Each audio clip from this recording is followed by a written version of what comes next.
കർത്താവിൻ്റെ അതിപരിശുദ്ധമായ നാമം വാഴ്ത്തപ്പെടുമാറാകട്ടെ. ഇന്ന് വെള്ളിയാഴ്ച പകൽക്കാലം ദൈവസന്നിധിയിൽ അല്പ നിമിഷങ്ങൾ പ്രാർത്ഥനയോടെ മറ്റുള്ളവരുടെ വിഷയങ്ങൾക്ക് വേണ്ടി ദൈവമുമ്പാകെ അഭയയാചന കഴിക്കുവാൻ കർത്താവ് നമുക്കൊരുക്കിയ വിലപ്പെട്ട അവസരത്തിനായിട്ട് ഞാൻ ദൈവത്തിന് സ്തോത്രം ചെയ്യുന്നു. നമ്മുടെ പ്രാർത്ഥന നിശ്ചയമായും സ്വർഗത്തിലെ ദൈവം കേട്ടിട്ടുണ്ട്.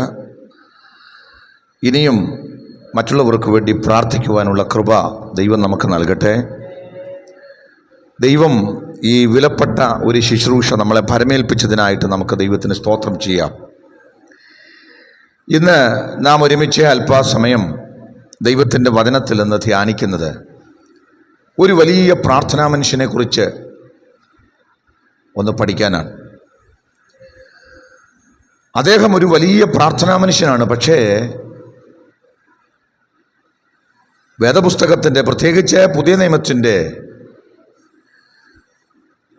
ലേഖനങ്ങളിൽ, പുസ്തകങ്ങളിൽ വളരെ കുറച്ചു മാത്രം പറഞ്ഞിട്ടുള്ളൊരു മനുഷ്യനാണ്. നമുക്കറിയാം, സ്റ്റേജിൻ്റെ മുൻനിരയിൽ ഇരിക്കുന്ന ആളുകൾ ഒരുപാടുണ്ട്, അല്ലേ? എല്ലാവർക്കും അവരെ അറിയാം.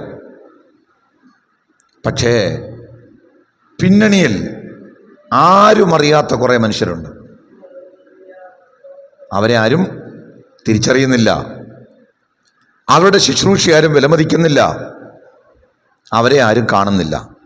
എപ്പോഴും ഇങ്ങനെ മുൻനിരയിൽ വന്നു നിൽക്കുന്നവരെ മാത്രമേ ആളുകൾ ശ്രദ്ധിക്കുന്നുള്ളൂ. എന്നാൽ സ്വർഗത്തിലെ ദൈവം അങ്ങനെയല്ല. ദൈവം നോക്കുന്നത് വിശ്വസ്തയോടെ, പരമാർത്ഥതയോടെ ദൈവം ഏൽപ്പിച്ചിരിക്കുന്ന താലന്തുകൾ, അത് ചെറുതാകട്ടെ വലുതാകട്ടെ, അത് നിർവഹിക്കുന്ന മനുഷ്യരെയാണ് ദൈവം നോക്കുന്നത്. നാം ഇന്നിവിടെ എത്രമാത്രം ആത്മാർത്ഥമായി പ്രാർത്ഥിക്കുന്നു, ആഴമായി പ്രാർത്ഥിക്കുന്നു എന്നുള്ളതൊന്നും ആർക്കും അറിയില്ല. എന്നാൽ സ്വർഗത്തിലെ ദൈവം ഇന്ന് പകൽ നമ്മളെ നോക്കിക്കൊണ്ടിരിക്കുന്നു. നിങ്ങളത് വിശ്വസിക്കുന്നുണ്ടോ? സ്വർഗത്തിലെ ദൈവം നമ്മുടെ ഹൃദയത്തെ നോക്കുന്നു. ആൾപ്പെരുപ്പമുള്ളപ്പോഴും മാത്രമല്ല, അതില്ലാത്തപ്പോഴും, സഭായോഗത്തിനകത്ത് വന്നിരിക്കുമ്പോൾ മാത്രമല്ല, നമ്മൾ ഭവനത്തിൻ്റെ അകത്തളത്തിലായിരിക്കുമ്പോഴും നമ്മുടെ ദൈവത്തോടുള്ള ബന്ധം, ദൈവം നമ്മെ ഏൽപ്പിച്ചിരിക്കുന്ന ഉത്തരവാദിത്വങ്ങൾ നിർവഹിക്കുന്നതിൽ നാം എത്രമാത്രം വിശ്വസ്തരാണെന്ന് നോക്കിക്കൊണ്ടിരിക്കുന്ന ഒരു ദൈവമാണ് നമ്മുടെ കർത്താവ്. ഇന്ന് പകൽ അതുകൊണ്ട് നമ്മളെ ആരും കാണുന്നില്ലെങ്കിലും, ആരും നമ്മളെ പരിഗണിക്കുന്നില്ലെങ്കിലും, സ്വർഗത്തിലെ ദൈവം നാം ദൈവമുമ്പാകെ വിശ്വസ്തയോടെ പ്രാർത്ഥിക്കുന്നതും, വിശ്വസ്തയോടെ ദൈവമുമ്പാകെ അഭയയാചന കഴിക്കുന്നതും, നമ്മെ ഏൽപ്പിച്ച താലന്തുകൾ നാം വ്യാപാരം ചെയ്യുന്നതും സ്വർഗത്തിലെ ദൈവം നോക്കിക്കൊണ്ടിരിക്കുന്നു. കൊലോസ്യ ലേഖനം 4-ാം അധ്യായത്തിൻ്റെ 12-13 വാക്യങ്ങളിൽ ഒരു മനുഷ്യനെ കുറിച്ച് അവിടെ പറഞ്ഞിരിക്കുന്നു. വായിക്കാം.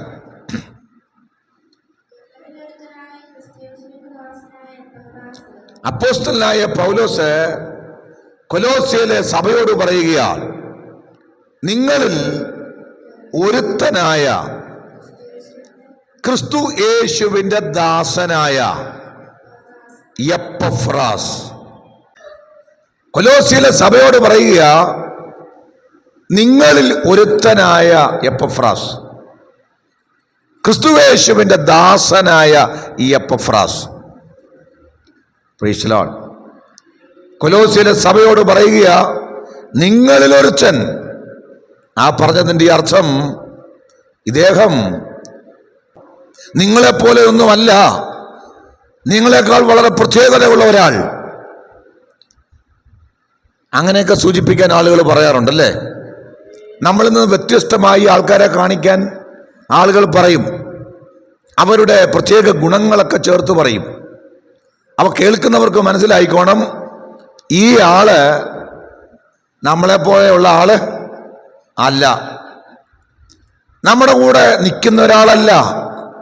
ഇദ്ദേഹത്തിൻ്റെ സ്റ്റാറ്റസ് വേറെയാണ്, ഇദ്ദേഹം വേറെ വലിയ ആളാണ്. നമ്മൾ പലപ്പോഴും ബൈബിളൊക്കെ വായിക്കുമ്പോൾ വേദപുസ്തകത്തിലെ കഥാപാത്രങ്ങളുമായി നമ്മളെ താരതമ്യം ചെയ്യുമ്പോൾ നമ്മളും അവരും തമ്മിൽ ഒരു ബന്ധവുമില്ലാത്ത നിലയിൽ നമ്മൾ മിക്കവാറും ചിന്തിക്കാറുണ്ട്. നാം നമ്മെ തന്നെ ചിന്തിച്ചിട്ട് പറയുമോ, അത്രയും ഒന്നും ആത്മീയമൊന്നും ഞങ്ങൾക്ക് ഇല്ല, അത്രയും പ്രാർത്ഥനയൊന്നും ഞങ്ങൾക്ക് പറ്റില്ല. സ്തോത്രം. പക്ഷേ ബൈബിളിൽ വിളിച്ചു പറയുന്നൊരു യാഥാർത്ഥ്യമുണ്ട്, എല്ലാവരും സാധാരണക്കാരാ. എത്ര പേര് വിശ്വസിക്കുന്നുണ്ട്? വിശുദ്ധ ബൈബിളിൽ ദൈവത്തിനാൽ ഉപയോഗിക്കപ്പെട്ട എല്ലാവരും സാധാരണ മനുഷ്യരാണ്. പക്ഷെ എന്തുകൊണ്ട് അവരെ ദൈവം ഉപയോഗിച്ചു എന്ന് ചോദിച്ചാൽ, അത് ആമേൻ ദൈവത്തിന് അവരോട് തോന്നിയ ദയ, ദൈവം അവരുടെ മേൽ പകർന്ന കൃപ, രണ്ട് ദൈവം കാണിച്ച കൃപയോടും ദൈവം അവരെ വിളിച്ച വിളിയോടുമുള്ള അവരുടെ അനുസരണം, അതാണ് അവരുടെ ജീവിതത്തെ വ്യത്യാസമാക്കിയത്. എൻ്റെ മുമ്പിലേക്ക് ദൈവവേദനേ, നിങ്ങളെയും ദൈവം വിളിച്ചാൽ, ദൈവം നിങ്ങളെയും കൃപ പകർന്നൊരുക്കിയാൽ, ആ വിളിയോടും ദൈവത്തിന്റെ നിയോഗത്തോടും അനുസരണം കാണിച്ച് സമർപ്പണത്തോടെ നിന്നാൽ നിങ്ങളെയും അതിശക്തമായി ഉപയോഗിക്കുവാൻ ഈ ദൈവത്തിന് കഴിയുമെന്നാണ് ഈ വചനം നമ്മെ പഠിപ്പിക്കുന്നത്. സ്തോത്രം. കൊലോസ്യയിലെ സഭയോട് പറയുക, നിങ്ങളിൽ ഒരുത്തനായ എപ്പഫ്രാസ്, ക്രിസ്തുയേശുവിൻ്റെ ദാസനായ ഈ എപ്പഫ്രാസ്. എന്നിട്ട് അദ്ദേഹത്തെക്കുറിച്ച് പറയുന്നു, വായിക്കാം. എപ്പഫ്രാസ് നിങ്ങളെ വന്ദനം ചെയ്യുന്നു,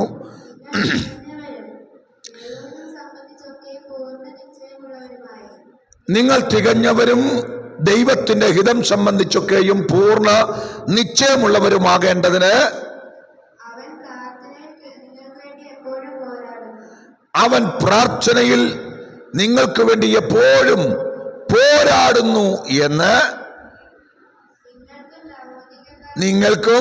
നിങ്ങൾക്ക് മാത്രമല്ല ലവോദിക്കർക്കും ഹീറപ്പോലിക്കാർക്കും വേണ്ടി അവൻ വളരെ പ്രയാസപ്പെടുന്നു എന്നുള്ളതിന് പൗലോസ് പറയാ, ഞാൻ സാക്ഷിയാണ്. എന്നെ ശ്രദ്ധിച്ചോ? സാധാരണക്കാരനായ മനുഷ്യനെ കുറിച്ച് പറയുക, നിങ്ങളിൽ ഒരുവനായ യേശുക്രിസ്തുവിൻ്റെ ദാസനായ എപ്പഫ്രാസ്. പക്ഷേ അവനെ പ്രത്യേകതയായിട്ട് ഞാൻ കണ്ടത്, അവനുള്ള ഏറ്റവും വലിയ പ്രത്യേകത, അവൻ പ്രാർത്ഥനയിൽ നിങ്ങൾക്ക് വേണ്ടി പോരാടുന്നു എന്നുള്ളതാണ്. Price the Lord. പ്രാർത്ഥിക്കുന്നു എന്നല്ല, പ്രാർത്ഥനയിൽ അവൻ പോരാടുന്നു. രണ്ട്, അവൻ പ്രാർത്ഥനയിൽ പ്രയാസപ്പെടുന്നു. അതിപ്രധാനമായി രണ്ട് വാക്കുകൾ ചേർത്തുകൊണ്ട് ആമേൻ എപ്പഫ്രാസിന്റെ പ്രാർത്ഥനാ ജീവിതത്തിന് പൗലോസ് എന്ന് പറയുന്ന പ്രാർത്ഥനാ വീരന്റെ സാക്ഷ്യപത്രമാ. അവൻ പ്രാർത്ഥനയിൽ പോരാടുന്നു, അവൻ പ്രാർത്ഥനയിൽ പ്രയാസപ്പെടുന്നു. വചനം കേൾക്കുന്ന പ്രിയപ്പെട്ടവരെ, വലിയ പ്രാർത്ഥനാ മനുഷ്യനായ പൗലോസ് എന്ന് പറയുന്ന ആമന വലിയ അപ്പോസ്തലൻ, കൊലോസ്യയിലെ സാധാരണക്കാരനായ എപ്പഫ്രാസ് എന്ന് പറയുന്ന മനുഷ്യന്റെ പ്രാർത്ഥനാ ജീവിതത്തെ ആഴമായി ഒന്ന് കണ്ടു. അവന്റെ പ്രാർത്ഥനാ ജീവിതത്തെ ആഴമായി ഒന്ന് നോക്കി കണ്ടു, ഒന്ന് മനസ്സിലാക്കിയപ്പോൾ പൗലോസിന് മനസ്സിലായി, ഇവന്റെ പ്രാർത്ഥനാ ജീവിത സാധാരണ പ്രാർത്ഥനയല്ല, ഇവൻ പ്രാർത്ഥനയിൽ പോരാടുന്നവനാണ്, ഇവൻ പ്രാർത്ഥനയിൽ പ്രയാസപ്പെടുന്നവനാണ്. Price the Lord. എന്നെ കേൾക്കുന്നവരെ, ഇന്ന് പകൽക്കാലം ആമേൻ സാധാരണ പ്രാർത്ഥനയല്ല, ആമേൻ എപ്പഫ്രാസ് പ്രാർത്ഥനയിൽ പോരാടുന്നവൻ. ശരിക്കും ആ ഭാഷയുടെ മൂലഭാഷയുടെ അർത്ഥമെന്ന് പറഞ്ഞാൽ പ്രാർത്ഥനയിൽ യുദ്ധം ചെയ്യുന്നവൻ, പ്രാർത്ഥനയിൽ മല്ല് പിടിക്കുന്നവൻ, പ്രാർത്ഥനയിൽ ആമേൻ ശക്തമായി പോരാട്ടം കഴിക്കുന്നവൻ. സ്തോത്രം. ഇന്ന് ദൈവത്തിൻ്റെ വചനങ്ങൾക്ക് നിങ്ങളോട് വിളിച്ചു പറയട്ടെ, ആത്മാവിൽ ഒന്ന് വിവേചിച്ച് നോക്കിക്കേ, നമ്മൾ പ്രാർത്ഥിക്കുന്നവരാണോ അതോ പ്രാർത്ഥനയിൽ പോരാടുന്നവരാണോ? Praise the Lord. പ്രാർത്ഥിക്കുന്നവരാണോ അതോ നാം പോരാടുന്നവരാണോ? പൗലോസ് പറയുക, ഇവൻ പ്രാർത്ഥനയിൽ പ്രയാസപ്പെടുന്നു. ഇന്ന് പകൽക്കാലം ആത്മാവ് ചോദിക്കുക, നിങ്ങൾ വളരെ ഈസിയായി പ്രാർത്ഥിക്കുന്നവരാണോ? നോർമലായി പ്രാർത്ഥിക്കുന്നവരാണോ? സാധാരണ പ്രാർത്ഥന പ്രാർത്ഥിക്കുന്നവരാണോ? അതോ പ്രാർത്ഥനയിൽ നിങ്ങൾ പ്രയാസപ്പെടുന്നവരാണോ? ജീസസ് സാധാരണ മനുഷ്യനാ, പക്ഷേ അവൻ പ്രാർത്ഥനയിൽ പോരാടുന്നവനും പ്രാർത്ഥനയിൽ പ്രയാസപ്പെടുന്നവനുമായ മനുഷ്യൻ. ഇത് നമ്മുടെ പ്രാർത്ഥനാ ജീവിതത്തെ ഒന്ന് ദൈവവും ഭാഗം ഒന്ന് വിശകലനം ചെയ്ത്, കർത്താവേ, എപ്പഫ്രാസ് പ്രാർത്ഥനയിൽ പോരാടി. അപ്പോൾ പ്രാർത്ഥനയിൽ എന്തോ വേണം? പോരാടേണ്ട സാഹചര്യം ഉണ്ടാകും. പ്രൈസ് ദി ലോർഡ്, സ്തോത്രം. അവിടെ പ്രാർത്ഥിക്കുന്ന വിഷയം എന്താ? എന്തിനു വേണ്ടിയാ പ്രാർത്ഥിക്കുന്നത്? നിങ്ങളെല്ലാവരും തികഞ്ഞവരാകാൻ, ദൈവഹിതം സംബന്ധിച്ച് പൂർണ്ണ നിശ്ചയമുള്ളവരായി നിങ്ങൾ നിലനിൽക്കാൻ വേണ്ടിയാണ് അവൻ പ്രാർത്ഥിക്കുന്നത്. എന്നെ ശ്രദ്ധിക്കുന്ന പ്രിയപ്പെട്ടവരെ, അവൻ എപ്പഫ്രാസിന്റെ പ്രാർത്ഥന കേവലം ഭൗതികമായി എന്തെങ്കിലും കാര്യത്തിന് വേണ്ടിയല്ല. രക്ഷിക്കപ്പെട്ട ദൈവമക്കൾ, ദൈവത്തെ അറിഞ്ഞ ദൈവമക്കൾ, അവൻ എന്താണ്? അവൻ തികവുള്ളവരായി മാറണം. പ്രാർത്ഥനയിൽ അവൻ പോരാടി പ്രാർത്ഥിക്കുന്ന വിഷയം, ദൈവമക്കൾ കേവലം ശിശുക്കളായിരിക്കാതെ, കേവലം രക്ഷിക്കപ്പെട്ട അവസ്ഥയിൽ ഇരിക്കാതെ, അവർ ആത്മീയതയിൽ തികവുള്ളവരായി ക്രിസ്തു എന്ന തലയോളം വളർന്ന് ഒരു തികവിന്റെ അനുഭവത്തിലേക്ക്, പൂർണ്ണതയുടെ ഒരു അനുഭവത്തിലേക്ക് വരാൻ വേണ്ടി പോരാടുകയാ. Praise the Lord, praise the Lord. ഒരുമാതിരിപ്പെട്ട എല്ലാവരുടെയും ആഗ്രഹം ഈ വിശ്വാസി ശിശുവായിരിക്കണമെന്നാ. Price the Lord. അല്ലേ? ആത്മീയ വളർച്ച വരണമെന്ന് എത്ര പേർക്ക് ആഗ്രഹമുണ്ട്? സ്തോത്രം. ഗലാത്യ ലേഖനം പറയുന്നു, ശിശുവായിരുന്നാൽ ദാസനേക്കാൾ, നീ ശിശുവായിരുന്നാൽ ദാസനേക്കാൾ നിനക്ക് ഒട്ടും വിശേഷതയില്ല. ശ്രദ്ധിക്കുന്നുണ്ടോ? സ്തോത്രം. അപ്പന്റെ സമ്പത്തുണ്ട്, അപ്പന്റെ നന്മ ഒത്തിരി ഉണ്ട്, അപ്പന്റെ അനുഗ്രഹം ഒത്തിരി ഉണ്ട്. പക്ഷേ അത് ഉപയോഗിക്കാനും അത് നടത്തുവാനും അത് പ്രാപിക്കുവാനും കഴിയണമെങ്കിൽ നീ വളരണം. Price the Lord, praise the Lord. അങ്ങനെ ആത്മികമായ വളർച്ച നിനക്കുണ്ടെങ്കിലേ അപ്പന്റെ അനുഗ്രഹത്തിൽ ജീവിക്കാൻ കഴിയുള്ളൂ. സ്തോത്രം. പക്ഷേ നീ ശിശുവായിരുന്നാൽ അപ്പന്റെ അനുഗ്രഹങ്ങളൊക്കെ നിനക്ക് കാണാമെന്നുള്ളതല്ലാതെ പ്രാപിച്ച് സന്തോഷിക്കാൻ കഴിയുകയില്ല. ശിശുവിന് എന്തോ വേണം? എന്തോ വേണം? നമുക്ക് തന്നെ അറിയാം. കുഞ്ഞുങ്ങൾക്ക് എന്തോ വേണ്ടേ? അവർക്ക് ഐസ്ക്രീം വേണം, മുട്ടായി വേണം, എന്തെങ്കിലുമൊക്കെ അല്ലേ? താൽക്കാലികമായ കാര്യങ്ങൾ കൊടുത്താൽ അവർ സന്തോഷമായിട്ട് ഇരിക്കും. പക്ഷേ അപ്പൻ എന്തോ ഉണ്ട്? സ്തോത്രം. സ്വർഗത്തിലെ സകല ആത്മീയ അനുഗ്രഹങ്ങളും അപ്പൻ്റെ കയ്യിലുണ്ട്. പക്ഷെ അതൊന്നും ഈ കുഞ്ഞിനറിയില്ല, കുഞ്ഞിന് പ്രാപിക്കാൻ പറ്റുന്നില്ല.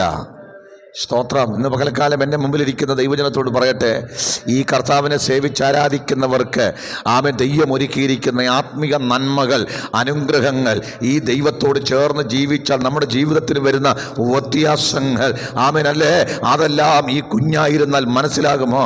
ഇന്ന് പകൽക്കാലം പലരും ജഡീകര ശിശുക്കളാ. അവർക്കതുകൊണ്ട് ദൈവത്തിൻ്റെ നന്മയെക്കുറിച്ചുള്ള വെളിപ്പാടില്ല, നിത്യതയിൽ എന്ത് ലഭിക്കുമെന്നതിനെക്കുറിച്ച് അറിയില്ല, ക്രിസ്തുവിൻ്റെ സ്വരൂപത്തോട് അനുരൂപമാകുന്നതിനെക്കുറിച്ച് അവർക്ക് വെളിപ്പാടില്ല, വരാനുള്ള ലോകത്തെക്കുറിച്ചുള്ള കാഴ്ചപ്പാടില്ല. സ്തോത്രം. പുനരുത്ഥാനത്തെക്കുറിച്ചുള്ള ദർശനമാകത്തില്ല.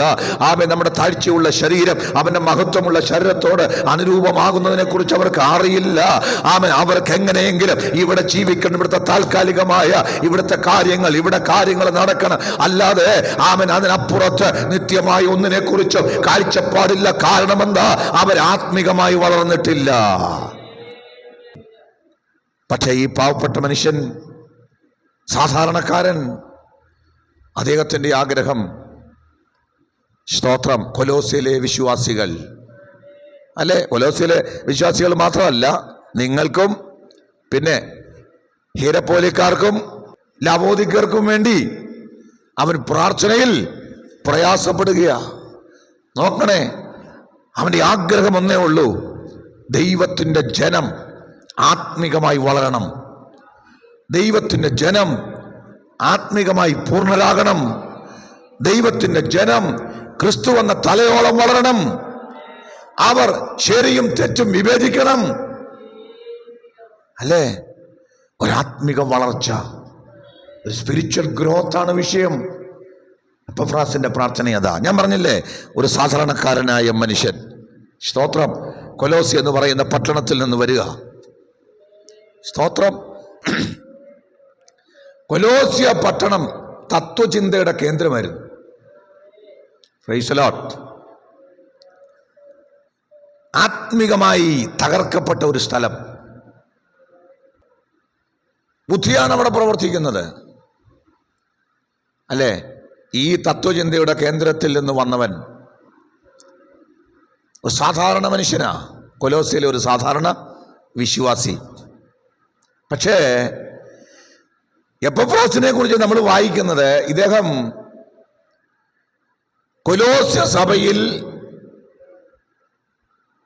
ഒരു പ്രധാനപ്പെട്ട വ്യക്തിയാണ്. അതിന് കാരണം, കൊലോസ്യ എന്ന് പറയുന്ന പട്ടണത്തിൽ സുവിശേഷം കൊണ്ട് എത്തിച്ചത് ഈ മനുഷ്യനാണ്. കൊലോസ്യ ലേഖനം 1-ാം അധ്യായത്തിൻ്റെ 6 മുതലുള്ള വാക്യം, 6 മുതൽ 7 വരെയുള്ള വാക്യങ്ങൾ നമ്മൾ വായിക്കുമ്പോൾ അവിടെ ഒരു പദം എഴുതിയിട്ടുണ്ട്. അങ്ങനെ നിങ്ങൾ ഞങ്ങളുടെ സഹഭൃത്യനായ എപ്പഫ്രാസിനോട് പഠിച്ചിട്ടുണ്ടല്ലോ. അപ്പോ കൊലോസ്യയിലെ ദൈവമക്കൾ സുവിശേഷം കേട്ടത് ആരിൽ നിന്നാ? എപ്പഫ്രാസിൽ നിന്ന്. അതുകൊണ്ടാണ് പൗലോസ് പറഞ്ഞത്, ഈ സുവിശേഷം നിങ്ങളുടെ അടുക്കലും എത്തി, സർവ്വലോകത്തിലും എന്ന പോലെ ഫലം കായ്ച്ചു വരുന്നു. ഈ സുവിശേഷം നിങ്ങൾ എപ്പഫ്രാസിൽ നിന്ന് പഠിച്ചിട്ടുണ്ടല്ലോ. അപ്പൊ കൊലോസ്യ സഭയിൽ സുവിശേഷത്തിന്റെ വിത്ത് പാകിയത് എപ്പഫ്രാസ. എപ്പഫ്രാസിന്റെ അകത്ത് വീണ സുവിശേഷം, ആ സത്യം, അതവിടെ ഇരിക്കാതെ അവനത് കേട്ട് വിശ്വസിച്ച്, അല്ലേ, അവന്റെ അകത്ത് ഈ സുവിശേഷം വ്യത്യാസം വരുത്തിയപ്പോൾ ഇതേ സുവിശേഷം കൊലോസ്യ പട്ടണത്തിൽ ചെന്ന് എപ്പഫ്രാസ് വിതച്ചു. Price the Lord. ആ വിതയ്ക്ക് സ്വർഗത്തിലെ ദൈവം ഒരു ഫലം കൊടുത്തു. അവിടെ കൊലോസ്യ പട്ടണത്തിൽ ഒരു സഭയുണ്ടായി. സ്തോത്രം. നമ്മുടെ അകത്ത് വീഴുന്ന സുവിശേഷത്തിന്റെ വിത്ത് നമ്മുടെ അകത്തിരിക്കാനല്ല, അത് അതെത്താത്ത സ്ഥലത്ത് ഞാനും നിങ്ങളും പോയി വിതയ്ക്കണം. Praise the Lord. Praise the Lord. കാരണം ഇത് വിതയ്ക്കാനായി നമ്മെ ഏൽപ്പിച്ചിരിക്കുന്നതാണ്.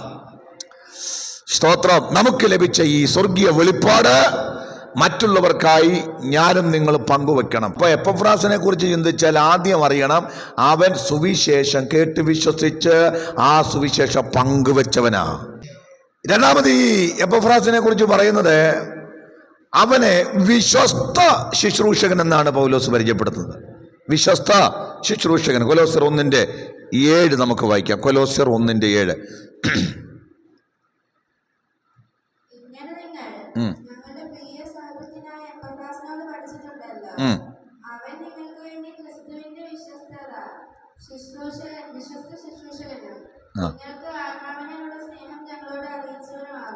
അവൻ ആരാ? ക്രിസ്തുവിന്റെ വിശ്വസ്ത ശുശ്രൂഷകൻ. ആ പദം വളരെ പ്രധാനപ്പെട്ട ഒരു പദമാണ്, അല്ലേ? ട്രസ്റ്റ് വർത്തി, ഡിപ്പെൻഡബിൾ എന്നൊക്കെ പറയും. എന്ന് പറഞ്ഞാൽ ദൈവത്തിന് തൻ്റെ വചനം വിശ്വസിച്ചേൽപ്പിക്കാൻ കൊള്ളാവുന്നവനാണ്. പൗലോസ് പറയുക, ഇവനെ വിശ്വസിക്കാൻ കൊള്ളാം, ഇവൻ വിശ്വസ്ത ശുശ്രൂഷകനാ. ഇന്ന് വചനം കേൾക്കുന്ന പ്രിയപ്പെട്ടവരെ, ദൈവം നമ്മെക്കുറിച്ച് ആഗ്രഹിക്കുന്ന നമ്മൾ വിശ്വസ്തരായിരിക്കണം. ഇന്ന് വചനം കേൾക്കുന്ന നിങ്ങളോട് പറയട്ടെ, ദൈവത്തിന് മുമ്പിൽ നമ്മൾ വിശ്വസ്തരായിരിക്കുമ്പോഴാണ് ദൈവം നമ്മളെ ചിലത് ഭരമേൽപ്പിക്കുന്നത്. സ്തോത്രം. എപ്പഫ്രാസിൻ്റെ ഈ ത്യാഗപൂർണമായ പ്രാർത്ഥന, അല്ലെങ്കിൽ പോരാടി പ്രാർത്ഥന, ദൈവം കൊടുത്ത കൃപയാ. ആണോ? മറ്റുള്ളവർക്ക് വേണ്ടി അഭയയാചന കഴിക്കാൻ, പ്രാർത്ഥിക്കാൻ, ദൈവം അകത്ത് കൊടുത്ത സുവിശേഷം പങ്കുവയ്ക്കാൻ, ഇതെല്ലാം ദൈവം അവന് കൊടുത്ത താലന്തുകളാ, ദൈവം അവന് കൊടുത്ത കൃപയാ. എന്തുകൊണ്ടാണ് ദൈവം ഈ കൃപ എപ്പഫ്രാസിൻ്റെ മേൽ പകർന്നത്? ദൈവത്തിനറിയാം ഇവൻ വിശ്വസ്തയോടെ ഇത് കൈകാര്യം ചെയ്യും. ഇന്ന് എൻ്റെ മുമ്പിലിരിക്കുന്ന ദൈവമക്കളെ, നിങ്ങളെ ഒരു പ്രാർത്ഥനാ മനുഷ്യനാക്കാൻ, അല്ല പ്രാർത്ഥിക്കുന്ന ഒരു സ്ത്രീയാക്കാൻ, സ്തോത്രം, ആമേൻ, കണ്ണുനീരോടെ വിതയ്ക്കുന്ന ഒരു അനുഭവം നിങ്ങൾക്കുണ്ടാകണമെങ്കിൽ, നിങ്ങളെ അത് ഭരമേൽപ്പിക്കണമെങ്കിൽ നിങ്ങൾ വിശ്വസ്തരാണെന്ന് ആമേൻ ദൈവവും ഭാഗത്ത് തെളിയണം. Price the Lord. ഇന്ന് പകൽക്കാലം ആ വിശ്വസ്തത നിങ്ങൾ തെളിയിക്കാമെങ്കിൽ സ്വർഗത്തിലെ ദൈവം നിങ്ങളെ ചിലത് ഭരമേൽപ്പിക്കും. പൗലോസ് പറയുക, ഇവൻ വിശ്വസ്ത ശുശ്രൂഷകൻ. ദൈവരാജ്യത്തിൽ കഴിവല്ല പ്രധാനം, ദൈവരാജ്യത്തിൽ താലന്തുകളല്ല പ്രധാനം, ദൈവരാജ്യത്തിൽ വിശ്വസ്തന്മാരെയാണ് സ്വർഗത്തിലെ ദൈവം നോക്കുന്നത്. ഇന്ന് പകൽക്കാലം വിശ്വസ്തരായിരുന്നാൽ കർത്താവ് നമ്മളെ ഉപയോഗിക്കുമെന്ന കാര്യം നിങ്ങൾ അറിയണം. ആരായ എപ്പഫ്രാസ്? ഒന്ന്, ലഭിച്ച സുവിശേഷം പങ്കുവെച്ചവൻ. സ്തോത്രം. ആരായ എപ്പഫ്രാസ്? സ്തോത്രം, വിശ്വസ്ത ശുശ്രൂഷകൻ. മൂന്നാമത്തെ കാര്യം, ആരായ എപ്പഫ്രാസ്? അത് നമ്മൾ ആദ്യത്തെ വാക്യത്തിൽ വായിച്ചു. പ്രാർത്ഥനയിൽ പോരാടുന്ന, അല്ലെ, ഒരു പ്രാർത്ഥനാ പോരാളി. സ്തോത്രം. അതാണ് നമ്മൾ വായിച്ചത്. അതിന് സാക്ഷി പറയുന്ന ആരാ? ലോകം കണ്ട ഏറ്റവും ശ്രേഷ്ഠനായ അപ്പോസ്തലൻ, പ്രാർത്ഥനാ മനുഷ്യൻ പൗലോസ് പറയുക, എനിക്കറിയാം ഇവൻ്റെ പ്രാർത്ഥനാ ജീവിതം. ഇന്ന് പകൽക്കാലം ആമേൻ നമ്മുടെ പ്രാർത്ഥനാ ജീവിതം ആമേൻ സ്വർഗത്തിലെ ദൈവം കാണുന്നുണ്ട്. ഒരുപക്ഷെ എപ്പഫ്രാസിൻ്റെ ജീവിതം പൗലോസ് കണ്ടതുകൊണ്ടാണ് പൗലോസ് ഇത് നമുക്ക് എഴുതി നൽകിയത്. നമ്മുടെ ആരുടെയും പ്രാർത്ഥനാ ജീവിതം ആരും കണ്ടെഴുതാനും പറയാനും ഒന്നും നിൽക്കുന്നില്ലെങ്കിലും കാണുന്ന ഒരുവൻ ഉയരത്തിലുണ്ട്. എത്ര പേർക്ക് ഇന്ന് പകൽക്കാലം അവൻ വചനം മനസ്സിലാകുന്നുണ്ട്? നമ്മളെ കാണുന്ന നമ്മുടെ കർത്താവുണ്ട്. ഇന്ന് പകൽ വിശ്വസ്തയോടെ പ്രാർത്ഥിക്കുന്ന ഒരു പ്രാർത്ഥനക്കാരനാണെങ്കിൽ, പ്രാർത്ഥനക്കാരിയാണെങ്കിൽ സ്വർഗത്തിലെ ദൈവം നിങ്ങളെ മാനിക്കും. ആ പ്രാർത്ഥനയെക്കുറിച്ച് അവിടെ പറയുന്നത് അസാധാരണ പ്രാർത്ഥന, അത് യുദ്ധം ചെയ്യുന്ന പ്രാർത്ഥന. ഹല്ലേലൂയ. ആമൻ. ആ പ്രാർത്ഥനയെക്കുറിച്ച് അവിടെ പറയുന്നത് ആമൻ പ്രയാസപ്പെടുന്ന പ്രാർത്ഥന.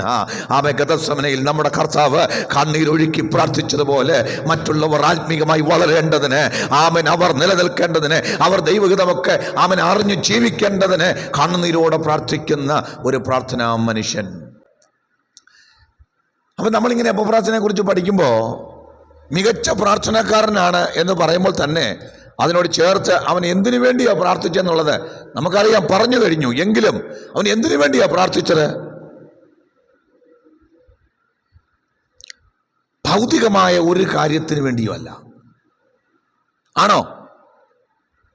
വിശ്വാസികളുടെ, ദൈവമക്കളുടെ, ദൈവസഭയുടെ ആത്മികമായ പരിപൂർണതയായിരുന്നു അവൻ്റെ ലക്ഷ്യം. ഞാൻ ആദ്യമേ മുഖവരിൽ അത് നിങ്ങളോട് പറഞ്ഞു കഴിഞ്ഞു. ദൈവം അതൊക്കെ നോക്കുന്നുണ്ട് കേട്ടോ. നമ്മുടെ ലക്ഷ്യം എന്താ? മറ്റുള്ളവർ ആത്മീകമായി ശക്തരാകണം.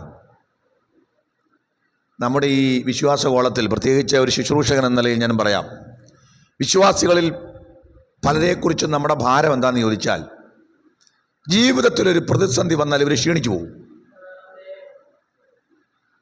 വളരെ പെട്ടെന്ന് അവർ നിരാശരാകും. എന്നിട്ട് അവർ ആവലാതി പറയാൻ തുടങ്ങും. Price the Lord, praise the Lord. അതിൻ്റെ കാരണം എന്താ നിങ്ങൾക്കറിയാമോ? ഒരാത്മികമായി കരുത്തില്ലാത്തവരാണ്. നിസ്സാരമായ കാര്യങ്ങളിൽ അവർ ക്ഷീണിച്ചു പോകും. ഒരു ശുശ്രൂഷകൻ നേരിടുന്ന ഏറ്റവും വലിയ വെല്ലുവിളി, അല്ലെ, ആത്മികമായി പക്വതയില്ലാത്ത വിശ്വാസികളാണ്, ആത്മികമായി കരുത്തില്ലാത്ത വിശ്വാസികളാണ്. അവരുടെ ഈ ആത്മികമായ ശൈശവത്വം പലതരത്തിലുള്ള പ്രശ്നങ്ങളിലേക്ക് നയിക്കുകയാണ്. ഞാൻ മനസ്സിലാക്കുന്നത്, ഒരു ശുശ്രൂഷകൻ അടിസ്ഥാനപരമായി വിശ്വാസികൾക്ക് വേണ്ടി പ്രാർത്ഥിക്കേണ്ടത് അവിടെ ആത്മീയ കരുത്തിന് വേണ്ടിയാണ്. ശരിയല്ലേ? കാരണം ആ കരുത്ത് അവർക്കുണ്ടെങ്കിൽ അവർ തന്നെ പോരാടും. അവിടെ എപ്പഫ്രാസ് പ്രാർത്ഥിക്കുന്ന ഒരു പ്രധാന പ്രാർത്ഥനാ വിഷയം എന്താണ്? ദൈവഹിതം സംബന്ധിച്ച് പൂർണ്ണ നിശ്ചയമുള്ളവരാകേണ്ടതിന്. എന്ന് വെച്ചാൽ വിശ്വാസിയെക്കുറിച്ചുള്ള ദൈവഹിതം എന്താണെന്ന് വിശ്വാസിക്ക് ബോധ്യമുണ്ടായാൽ, അവർക്ക് അതിനെക്കുറിച്ചുള്ള ബോധ്യം ഉണ്ടായാൽ, പിന്നെ അവരതിനനുസരിച്ച് എന്ത് ചെയ്തോളും? മുന്നോട്ട് പോകും. എൻ്റെ തലമുറയെക്കുറിച്ച് ദൈവത്തിൻ്റെ പദ്ധതി എന്താണെന്ന് എനിക്കറിഞ്ഞാൽ ഞാൻ പിന്നെ അതിനനുസരിച്ച് മുന്നോട്ട് പോകും. പോകത്തില്ലേ? എന്നെക്കുറിച്ചുള്ള ദൈവഹിതം എന്താണെന്ന് ഞാൻ അറിഞ്ഞാൽ പിന്നെ ഒരു പ്രവാചകന്റെ അടുത്തും എനിക്ക് പോകേണ്ട ആവശ്യമില്ല. ഞാൻ മനസ്സിലാക്കുന്നു എന്നെക്കുറിച്ചുള്ള ദൈവഹിതം എന്താണെന്ന്. ഞാൻ അതിനായി ദൈവമുമ്പാകെ എന്നെ സമർപ്പിച്ചു കൊടുക്കും. സ്തോത്രം. പിന്നീട് അവൻ പ്രാർത്ഥിക്കുന്നൊരു കാര്യമുണ്ട്.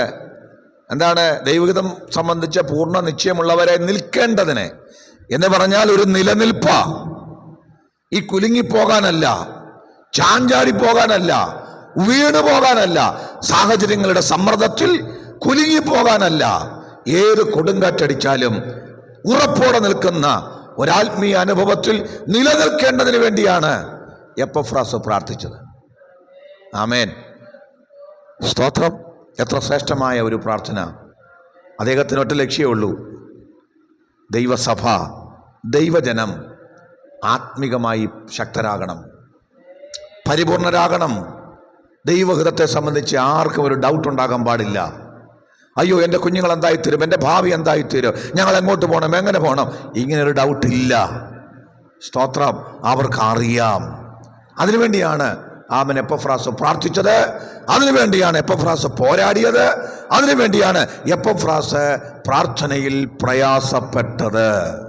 മറ്റൊരു കാര്യം നമ്മൾ ചിന്തിച്ചാൽ, എപ്പഫ്രാസിൻ്റെ പ്രാർത്ഥനയൊന്നും തനിക്ക് വേണ്ടിയായിരുന്നില്ല. ഇത് എഴുതിയത് പൗലോസാ. പൗലോസ് ഇങ്ങനെ നോക്കിയപ്പോൾ ഇവൻ ഈ പ്രയാസപ്പെടുന്നതും, ഇവൻ ഈ കരയുന്നതും, ഇവൻ ഈ മല്ലയുദ്ധം ചെയ്യുന്നതെല്ലാം സ്തോത്ര കൊലോസിയർക്കും അല്ലേ, ഹീരപ്പോലേക്കാർക്കും ലവോദിക്കർക്കും വേണ്ടിയാണ്. താൻ ഈ പ്രയാസപ്പെടുന്നതൊന്നും തനിക്ക് വേണ്ടിയല്ല. താൻ ഈ സങ്കടപ്പെടുന്നതൊന്നും തനിക്ക് വേണ്ടിയല്ല, മറ്റുള്ളവർക്ക് വേണ്ടിയാ. മറ്റുള്ളവർക്ക് വേണ്ടിയാ. ഇന്ന് വചനം കേൾക്കുന്ന നിങ്ങളോട് വിളിച്ചു പറയട്ടെ, മറ്റുള്ളവർക്ക് വേണ്ടി പ്രയാസപ്പെടാൻ, മറ്റുള്ളവർക്ക് വേണ്ടി പോരാടാൻ, മറ്റുള്ളവർ ആത്മീകമായി കരുത്തുള്ളവരായി മാറാൻ, മറ്റുള്ളവർ ആത്മീകമായി നിലനിൽക്കേണ്ടതിന്, മറ്റുള്ളവർ ദൈവഹിതം സംബന്ധിച്ച് പൂർണ്ണ നിശ്ചയമുള്ളവരായി മാറാൻ, മറ്റുള്ളവർ കുലുങ്ങിപ്പോകാതെ എന്നേക്കും നിലനിൽക്കേണ്ടതിന് ആത്മാവിൽ പോരാടുന്ന ഒരു ഹൃദയം, ആത്മാവിൽ പ്രയാസപ്പെടുന്ന ഒരു ഹൃദയം, ആ എപ്പഫ്രാസിന്റെ ഹൃദയം ഇന്ന് നമുക്ക് തരാൻ നമുക്ക് ദൈവത്തോട് പ്രാർത്ഥിക്കാം. ഹല്ലേലൂയ. ഒരു യഥാർത്ഥ ദൈവ പൈതൽ മറ്റുള്ളവർക്ക് വേണ്ടി നിലവിളിക്കുന്നയാളാണ്. ഒരു യഥാർത്ഥ പാസ്റ്റർ മറ്റുള്ളവർക്ക് വേണ്ടി കരയുന്നയാളാ. ദേശത്തിന് വേണ്ടി കരയാൻ, കുടുംബങ്ങൾക്ക് വേണ്ടി നിലവിളിക്കാൻ, മറ്റുള്ളവർക്ക് വേണ്ടി പ്രയാസപ്പെടാൻ ഒരു ഭാരം ദൈവം ഇന്ന് പകൽക്കാലം നമ്മുടെ മേൽ തരുവാൻ നിങ്ങൾക്കൊന്ന് പ്രാർത്ഥിക്കാമോ? ജീസസ്. ഞാൻ ഈ എപ്പഫ്രാസിനെ കുറിച്ച് ഇങ്ങനെ വായിക്കുകയും പഠിക്കുകയും ചെയ്തപ്പോൾ അത്ഭുതപ്പെട്ടു പോയി. കുറച്ച് ഭാഗങ്ങളിൽ മാത്രമേ പറയുന്നുള്ളൂ, പക്ഷെ എത്ര ശ്രേഷ്ഠനായ ഒരു ദൈവ മനുഷ്യനാ. എപ്പഫ്രാസ് പ്രാർത്ഥിക്കുന്നത് മാത്രമല്ല, എപ്പഫ്രാസിനെ നമ്മൾ കാണുന്നത് എന്താണ്?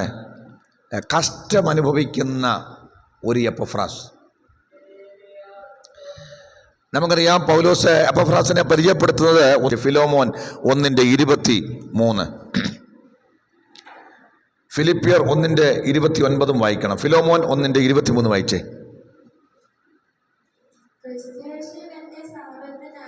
ആ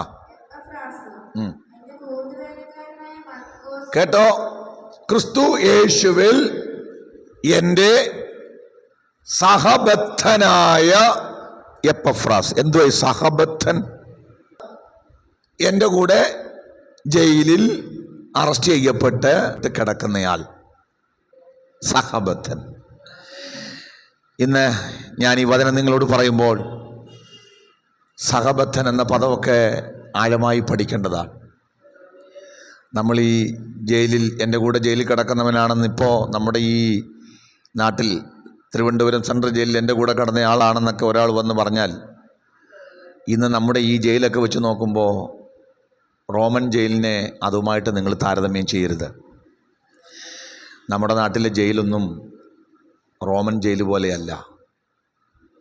നമ്മുടെ നാട്ടിലെ ജയിൽ വളരെ സുഖമാണെന്നാണ് ഇപ്പോൾ ആൾക്കാർ പറയുന്നത്. എനിക്കറിയില്ല, ഞാൻ പോയിട്ടില്ല. പക്ഷേ വരുന്ന വാർത്തകൾ വായിച്ചാൽ നമ്മുടെ നാട്ടിലെ ജയിലിൽ കിടക്കുന്നത് ഇപ്പോൾ പരമസുഖമാണെന്നാണ് പറയുന്നത്. നല്ല ചാപ്പാട്. ഇപ്പോൾ ജയിലിൽ ജോലിക്ക് കൂലി ഉണ്ടായിരുന്നു, ആ കൂലിയൊക്കെ വർദ്ധിപ്പിച്ച് ഇപ്പോൾ നമ്മുടെ നാട്ടിലൊരാൾക്ക് കിട്ടുന്ന ജോലിക്ക് കിട്ടുന്ന കൂലി പോലെയൊക്കെയുള്ള, എന്ന് പറഞ്ഞാൽ നമ്മുടെ തൊഴിലുറപ്പുകാർക്ക് കിട്ടുന്നതിനേക്കാൾ കൂടുതൽ ജോലി കൂലി അവർക്കുണ്ടെന്നാണ് ഞാൻ മനസ്സിലാക്കുന്നത്. അപ്പം 5 വർഷം 10 വർഷമൊക്കെ കഴിഞ്ഞ് ജയിലിൽ കിടന്ന് തിരിച്ചിറങ്ങി വരുമ്പോൾ നല്ല ഒരു വലിയ സമ്പത്ത് ഉള്ളവനായിട്ട് വരത്തക്ക രീതിയിലാണ് ജയിൽ സംവിധാനം. സുഖകരമായ ജീവിതമാണെന്നാണ് പറയുന്നത്.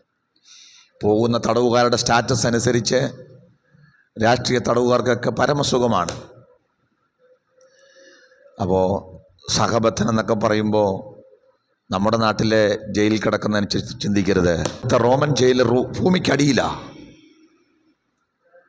ആ ഭൂമിക്കടിയിൽ ചെറിയ അകത്തോട്ടിറങ്ങിപ്പോകാനുള്ള ഇടുങ്ങിയ വഴിയിലൂടെ, ഏതാണ്ട് തുരങ്കം പോലെയുള്ള വഴിയിലൂടെ അകത്ത് ചെന്നാൽ സങ്കല്പിക്കാൻ കഴിയാത്ത തരത്തിലുള്ള ഒരു സിറ്റുവേഷനാണ് അവിടെയുള്ളത്. ചങ്ങലകളൊക്കെ ദ്രവിച്ചു തുടങ്ങിയ ചങ്ങലകൾ. ഈ ചങ്ങലകളാണ് ഈ കയ്യിലോട്ടും കാലിലോട്ടുമൊക്കെ ഇട്ട് മുറുക്കുമ്പോൾ ദ്രവിച്ച വല്ലാത്ത ദുരിതപൂർണമായ ഒരവസ്ഥ. റോമൻ ജയിലിനെ കുറിച്ചൊക്കെ നിങ്ങൾ ഗൂഗിൾ ചെയ്ത് നോക്കിയാൽ നമുക്ക് മനസ്സിലാകും. നമ്മൾ ഈ വിചാരിക്കുന്ന ഒരു നിലയിലും മനസ്സിലാക്കുന്ന രീതിയിലല്ല റോമൻ ജയിൽ എന്ന് പറയുന്നത്. നരകപൂർണമായ ഒരു സാഹചര്യമാണ് അവിടെയുള്ളത്. എൻ്റെ സഹബദ്ധനായ എപ്പഫ്രാസ്, കൊലോസ്യയിലെ സാധാരണ വിശ്വാസിയായ ഈ എപ്പഫ്രാസിന് പൗലോസിനൊപ്പം ഈ കാരാഗൃഹത്തിൽ പോയി കിടക്കേണ്ട ഒരാവശ്യവുമില്ല. പക്ഷേ താൻ കേട്ട സുവിശേഷം, ആ സുവിശേഷത്തിൻ്റെ സത്യത്തിന് വേണ്ടി എപ്പഫ്രാസ് നിന്നപ്പോൾ പൗലോസ് എന്ന് പറയുന്ന മഹാനായ ആ ദൈവദാസനൊപ്പം താനും സന്തോഷത്തോടെ ഈ ക്രിസ്തുവിൻ്റെ നിന്ന ചുമക്കുവാൻ റോമൻ കാരാഗൃഹത്തിനകത്തേക്ക് പോയി.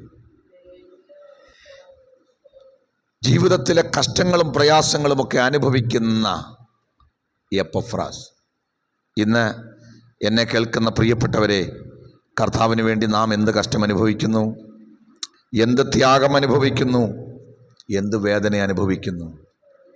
എപ്പഫ്രാസ് ശക്തമായി കർത്താവിന് വേണ്ടി നിന്ന മനുഷ്യൻ. ഇന്ന് ഞാൻ എൻ്റെ വാക്കുകളെ ഇവിടെ പരിമിതപ്പെടുത്തുകയാണ്. ഈ എപ്പഫ്രാസിനെ നോക്കിക്കൊണ്ട് പൗലോസ് സാക്ഷ്യം പറയുകയാണ്. നിങ്ങളിൽ ഒരുവനായ എപ്പഫ്രാസ്, യേശുക്രിസ്തുവിൻ്റെ ദാസനായ എപ്പഫ്രാസ്, അവനെക്കുറിച്ച് എനിക്കൊരു സാക്ഷ്യം പറയാനുണ്ട്. അവൻ പ്രാർത്ഥനയിൽ നിങ്ങൾക്ക് വേണ്ടി പോരാടുന്നു. അവൻ നിങ്ങൾക്ക് വേണ്ടി പ്രാർത്ഥനയിൽ പ്രയാസപ്പെടുന്നു. Hallelujah, hallelujah. സ്വർഗത്തിലെ ദൈവം വിലമതിക്കുന്ന ശുശ്രൂഷ മനുഷ്യർ ചിന്തിക്കുന്ന ശുശ്രൂഷയല്ല, മനുഷ്യർ കാണുന്നത് പോലെയല്ല. ഇന്ന് പകൽക്കാലം ആരും കാണുന്നില്ലെങ്കിലും സ്തോത്രം, നിന്റെ പ്രാർത്ഥനാ ജീവിതത്തെ സ്വർഗത്തിലെ ദൈവം കാണുന്നു. ആരും സാക്ഷ്യപ്പെടുത്തിയില്ലെങ്കിലും സ്വർഗത്തിലെ ദൈവം സാക്ഷ്യപ്പെടുത്തുന്നു. എപ്പഫ്രാസിനെ പോലെ ഇന്ന് പകൽക്കാലം കർത്താവേ, ഞാൻ വിശ്വസ്തനായിരുന്നു കൊള്ളാമെന്ന് ഇന്ന് പകൽക്കാലം ഒന്ന് ചിന്തിച്ചാൽ, ഒന്ന് ദൈവം മുമ്പാകെ ഏറ്റുപറഞ്ഞാൽ, ആ വിശ്വസ്തത നിനക്ക് തെളിയിക്കാൻ കഴിഞ്ഞാൽ കർത്താവ് നിന്നെ ഉപയോഗിക്കും. നിൻ്റെ പ്രാർത്ഥനാ ജീവിതത്തെ ദൈവം അനേകർക്ക് അനുഗ്രഹമാക്കി മാറ്റും. അവൻ പ്രയാസപ്പെടാനുള്ള മനസ്സ് കർത്താവ് തരുക, പോരാടാനുള്ള കൃപ നിനക്ക് തരുക. നിൻ്റെ പ്രാർത്ഥനാ ജീവിതം ഇനി സാധാരണ പ്രാർത്ഥനയായിരിക്കുകയില്ല, അസാധാരണമായ ഒരു പ്രാർത്ഥനയിലേക്ക്. ഹല്ലേലൂയ. ഇന്ന് പകൽക്കാലം നമ്മുടെ കണ്ണുകളെ ദൈവം മുമ്പാകെ അടയ്ക്കാം.